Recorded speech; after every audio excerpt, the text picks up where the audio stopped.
તો તમે કેમ આવી રીતના પછી આ કઈ એમ જ છે કે તમે ડાયરેક્ટ 10 વર્ષના કર્મચારી કે ભાઈ તમારાથી થાય તો કરો બાકી ચાલતી પકડો, આવી કેવી ભાષા છે તમારી? આવી રીતના તો કઈ રીતના તમારી કંપનીનો ગ્રોથ થશે? પછી જે વ્યક્તિ તમારા કંપની માટે ખૂન પસીનો પાડે છે એ બી આપણો પરિવાર જ છે ને, એને કઈ રીતના તમે આવી રીતના તમે તુચ્છ ભાષામાં વાત કરો? ભાઈ કર્મચારી છે, 10-10 વર્ષ સુધી તમે પરમેનન્ટ તો કરતા નથી, સેફટીના સાધનો તો આપતા નથી, બરાબર? બોનસો માટે લડાઈ કરવી પડે, અમારે વીમા પોલિસીઓ માટે તમને કેવું પડે.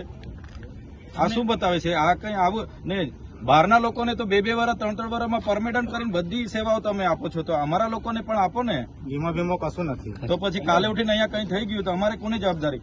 પેલા બિરલા સેન્ચુરી વાળા 1300-1400 લોકોને છોડીને હમણાં જતા રહ્યા, હવે 130 જણ અમારી પાસે આવ્યા, અમારે ક્યાં હોદવાના?